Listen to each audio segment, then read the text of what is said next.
இன்னைக்கு ஒரு ஆள் ஒரு வீட்டுக்கு விருந்துக்கு போனார். அந்த வீட்டில் உள்ள பெரியவர் பையனை அனுப்பி கடையில் போய் கொஞ்சம் அல்வா வாங்கிட்டு வா கொடுத்து விடணும்.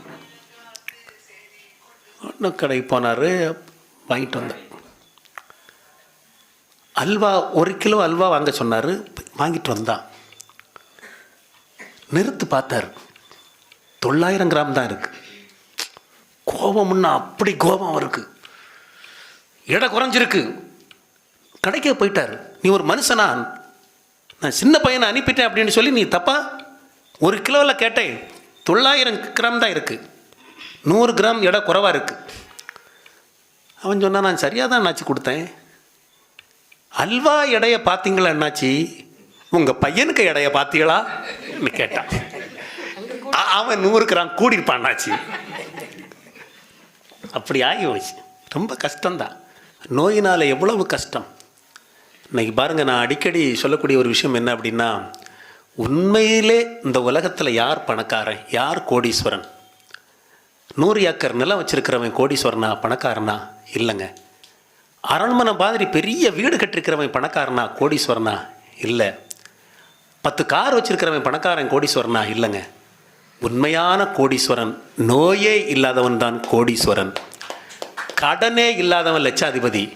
யார் உண்மையான பணக்காரன் அப்படின்னா, படுத்த உடனே யாருக்கு தூக்கம் வருதோ அவன் தாங்க பணக்காரன். ஏன்னா இன்னைக்கு இருக்கக்கூடிய காலகட்டத்தில் பெரியவர்களே, தூக்கம் வர்றதுக்காக அப்படின்னு சொல்லி ஒரு மாத்திரை போட வேண்டியிருக்கு. உண்மைதானா? அதே மாதிரி அதாவது ஒரு காலத்தில் சாதாரணமாக இருந்த விஷயங்கள்லாம் இன்னைக்கு அசாதாரணமாகி போச்சு. இன்னைக்கு கால மாற்றம். அப்போ மனுஷன் நோயினால் சுமைகளை தாங்க முடியாமல் கஷ்டப்பட்டுக்கிட்டு இருக்கான். புத்தர் ரொம்ப அழகாக ஒன்று சொன்னார். வாழ்க்கையில் நீ முன்னேறணும் அப்படின்னு முடிவு பண்ணிட்டேன்னா, சோகம் எங்கக்கூடிய அந்த இது இருக்குல்ல, அதை அப்படியே தூக்கி வீசிரு முதல்ல அப்படின்னார். சோர்வு இதை அப்படியே தூக்கி வீசிரு. எல்லா நிலைகளும் இன்னைக்கு கஷ்டம் கஷ்டம் கஷ்டம். கல்வி முறை இன்னைக்கு எப்படி இருக்கு பாருங்க. இன்னைக்கு நம்ம ஊரில் இன்னைக்கு நம்ம இந்த காலகட்டத்தில் ஒரு விஷயம் என்ன தெரியுமா? என்ஜினியரிங் படிக்கிற வைக்கிறது ரொம்ப ஈஸி நம்ம நாட்டில். இன்னைக்கு எல்கேஜி படிக்க வைக்கிறது தான் உள்ளதுலே கஷ்டம். அதுக்கு தான் சிலபஸும் கூடுதல், ரொம்ப கஷ்டம்.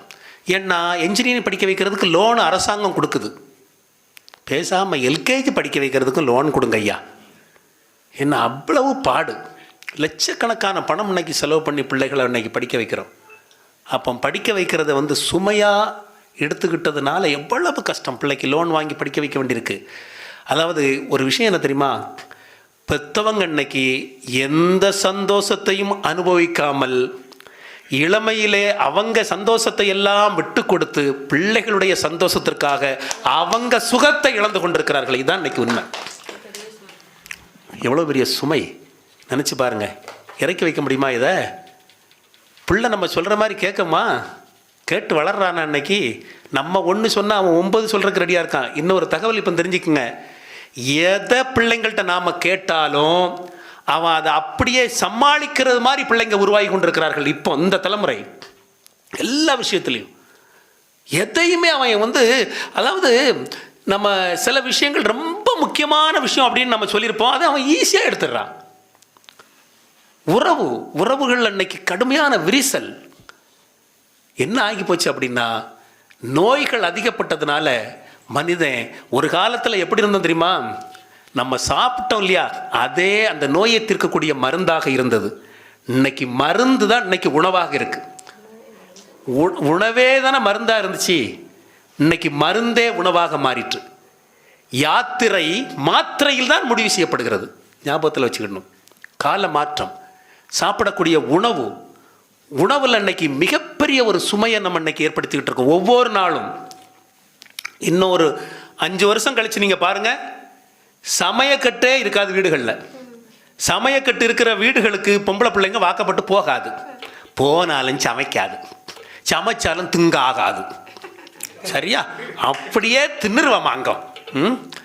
அழகா சொல்லுவாங்க. ஒரு காலத்தில் சமைச்சி, எங்கள் ஐயா பேராசிரியர் ஞானசம்பந்தன் ஐயா சொல்லுவார், சமைச்சி தட்டில் போட்டோம், இப்போ நெட்டில் போடுறோம். எப்படி அது சுவையாக இருக்குமா? அப்போ மனுஷன் சுவையெல்லாம் மறந்துட்டோம் இன்னைக்கு. எல்லா நிலைகளிலும் பாருங்களேன், உணவாக இருக்கட்டு, உடுக்கக்கூடிய உடையாக இருக்கட்டு. அன்னைக்கெல்லாம் ஒருத்தன் காலேஜுக்கு வர்றான், பேண்டை நீ இது எப்படிடா கலத்துவான்னு கேட்டேன். குடும்பத்தோடு கவர் மாட்டிக்கிட்டு இழுப்பேன் சார் அப்படின்னா. எப்படி ஆகிட்டு ஒரு காலத்தில் கடையில் போய் துணியை எடுத்துட்டு கிழிச்சு தைச்சோம். இன்னைக்கு அங்கேருந்து வரும்போதே கிழிச்சியே தான் எடுத்துகிட்டு வர்றான். கிழிஞ்ச துணிக்கு ரேட்டு கூடுதலையா பாருங்க. துணியை கிழிச்சு கிழிச்சு அங்கங்கே போடுறதா தான் ஃபேஷன். அன்னைக்கெல்லாம் உங்கள் பக்கத்தில் ஒரு மண்டபத்தில் கல்யாண வீட்டுக்கு போயிருந்தேன். மாப்பிள்ளையை பார்த்த உடனே பொண்ணுக்கு அப்பா வாந்தி எடுக்கிறாரு. உண்மையிலே அவன் ஒரு கேர் கட்டிங் பண்ணியிருந்தான். கடவுளே, ஒரு உண்மையிலே இந்த தாடி, ஆட்டு தாடி கூட அது கூட கொஞ்சம் பரவாயில்லாமல் இருக்கும். இது அதை விட நாதஸ்வரம் வாசித்தது மாதிரியே இருக்குங்க. நாதஸ்வரம் இருக்கு இல்லையா, நாதஸ்வரம் இருந்தது மாதிரியே ஒரு தாடி, அதையே வாசிக்கலாம் இருக்கு முழுவர் இருந்து. எப்படியெல்லாம் ஆகிவிட்டு பாருங்க. அப்போ என்ன ஆகி போச்சு அப்படின்னா, ஒரு காலத்தில் நாம் சுமையாக நினைத்தது இது எல்லாமே இன்னைக்கு பிள்ளைகளுக்கு சுகம்னு நினச்சி அப்படின்னு ஓடிக்கிட்டு இருக்காங்க. எல்லா நிலையிலும் மனிதர்கள் மாறிக்கொண்டே இருக்கிறார்கள். கஷ்டம் கஷ்டம். இஷ்டப்பட்டு செய்கிறதுமே கஷ்டம் தானேங்க, கஷ்டம் தானே படுறோம்.